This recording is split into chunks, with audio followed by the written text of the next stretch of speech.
باب ما اسفل من الكعبین ففی النار۔ ہاں جی، ایک اور سخت روایت کہ جو بھی ٹخنوں سے نیچے کپڑا ہے وہ جہنم میں جائے گا حصہ۔ ٹخنوں کے نیچے جس حصے کو کپڑا ٹچ کر گیا وہ حصہ جہنم میں جائے گا۔ اتنی سخت وعید ہے۔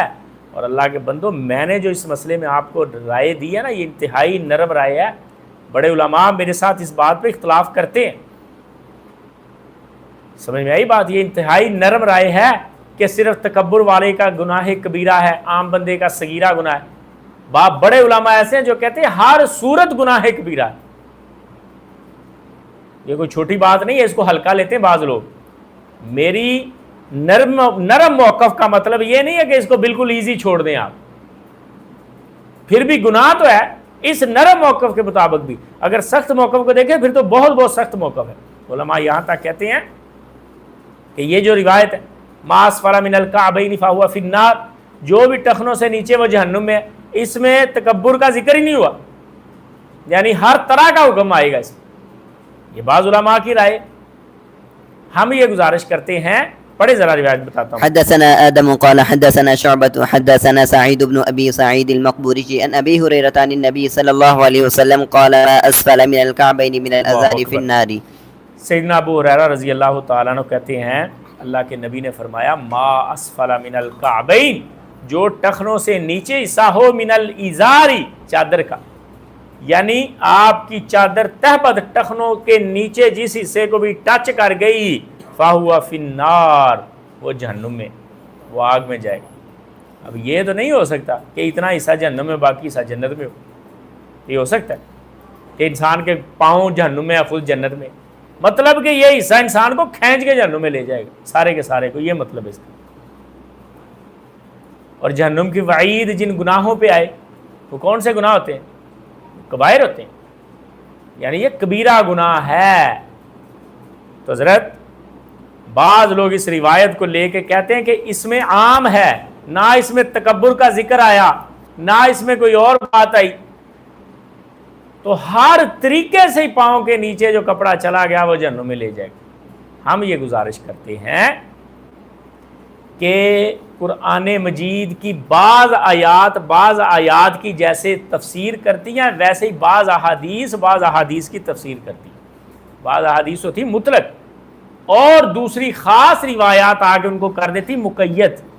مطلق مقید کی بات پڑھی ہوگی آپ نے اصول فقہ میں، کہ مطلق چیزوں کو بعض دوسرے دلائل مقید کر دیتے ہیں۔ ہم یہ گزارش کرتے ہیں کہ یہ ایک مطلق حکم تھا، حضرت ابو بکر والی روایت نے آ کے عام بندے کو جو تکبر کے بغیر نیچے گراتا ہے کپڑا، اس کو اس مطلق حکم سے نکال دیا، اور تکبر والا بندہ اس حکم میں باقی رہا۔ مسئلے کی سمجھ آ گئی؟ لہٰذا جو بندہ تکبر کے ساتھ نیچے لٹکاتا ہے کپڑا، اور تکبر پھر میں بتاؤں دو قسمیں، پہلی کہ میرے پاس کپڑا بہت ہے، میرے پاس پیسے بڑے ہیں، میں اس لیے لٹکا رہا ہوں، اور دوسرا یہ بھی تکبر ہے کہ اللہ کے نبی کا فرمان اور ہمارے کان پہ جوں نہ رنگے، ہم پھر بھی اسی طریقے سے چلتے رہیں، تو یہ بھی تکبر کی ایک قسم ہے۔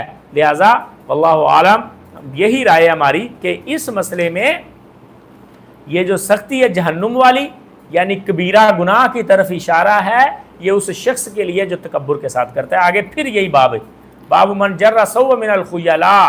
یہ حضرت صاحب بڑی توجہ طلب بات ہے کہ کتاب اللباس ہے، کپڑوں کا بیان، اور کتاب الاطعمہ والشراب، کتاب الاشربہ، کھانے پینے کے مسائل جب آتے ہیں تو آئمہ ابتدا کرتے ہیں کہ کون سا کھانا حرام ہے، کون سا حلال ہے۔ لیکن کتاب اللباس کی ابتدا آئی تو امام صاحب نے ابتدا یہاں سے کی کہ کپڑا تکبر کے ساتھ نیچے لٹکانے کا گناہ کیا، یعنی یہ اتنا بڑا اور سنگین جرم ہے۔ اس لیے سمجھ آ گیا حضرت صاحب؟ وغیرہ طریقہ کار تو یہ ہوتا نا کہ یہ کپڑے حلال ہے، یہ حرام ہے، آخر میں کپڑوں کے احکام بتا دیے جاتے کہ حلال کپڑا بھی اگر تکبر کے ساتھ نیچے لٹکا تو اس کی یہ سختی۔ لیکن امام صاحب ابتدا اس یہاں سے کر رہے ہیں کیونکہ کپڑوں کے مسئلے میں اتنی سخت وعید کسی چیز میں آئی نہیں، یہ بات یاد رکھیں۔ کپڑوں کے مسئلے میں کوئی شخص اپنی بیوی کا سوٹ پہن لے، کوئی شخص حرام سے حرام کپڑا پہن لے، مثال کے طور پہ ریشم پہن لے، اس کے لیے بھی اتنی سخت وعید نہیں آئی جتنی یہ کپڑا چادر نیچے لٹکانے کے بارے میں۔ اس لیے امام صاحب ابتدا یہاں سے باندھ رہے ہیں، اور آگے پھر امام صاحب یہ باب لے کے آئے، باب من جر ثوب من الخیلاء۔ اور یہ امام صاحب کی سختی نہیں ہے، حضور اتنی زیادہ تاکید کر رہے تھے شلوار کے نیچے کپڑا جانے، ٹخنوں سے نیچے شلوار جانے کی، کہ حضرت ابو بکر پریشان ہو گئے اور اپنے آپ کو کلیئر کروانے لگ گئے کہ میں تو کہیں اس حکم میں نہیں، یہ اللہ کے نبی کی طرف سے اتنی وعید آئی ہے۔ اور پڑھیں ذرا۔ حدثنا عبد الله بن يوسف قال أخبرنا مالك عن أبي الزناد عن الأعرج عن أبي هريرة أن رسول الله صلى الله عليه وسلم قال لا ينظر الله يوم القيامة إلى من جر زاره بطرا۔ اللہ اکبر۔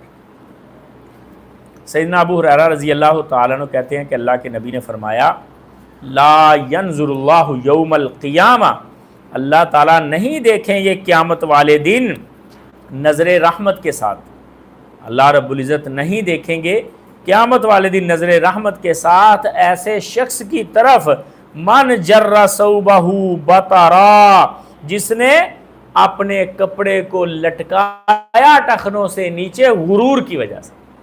بطرا کا مطلب غرور اور تکبر کے الفاظ اکثر روایات میں آئے ہیں جو اس بات کی طرف اشارہ کرتے ہیں کہ اصل جو وعید ہے وہ غرور پر ہے، کپڑے پر نہیں ہے۔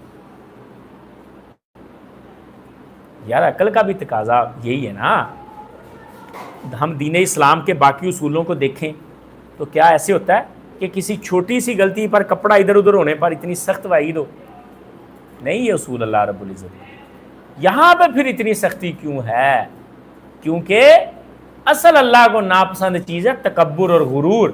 اللہ رب العزت نے فرمایا کہ تکبر میری چادر ہے، غرور میری چادر ہے۔ جو بندہ غرور اور تکبر کرتا ہے گویا اس نے میری چادر کو ہاتھ ڈالنے کی کوشش کی ہے، اس لیے اللہ رب العزت کو اتنا غصہ آتا ہے۔ تو یہاں بھی تکبر کی ساتھ وضاحت کی ہے۔ ایک بندہ فیشن سمجھ کے کرتا کہ فیشن آ گیا جی، مرد ٹخنے ڈھانپ کے رکھیں، عورتیں ٹخنے ننگے کر کے رکھیں، جیسے ہمارے یہاں چل رہا ہے وہ بھی گناہ، ہم اس کا دفاع نہیں کرتے، لیکن اگر تکبر نہیں ہے تو پھر اس کے لیے اتنا سخت حکم نہیں ہے۔ یہ میری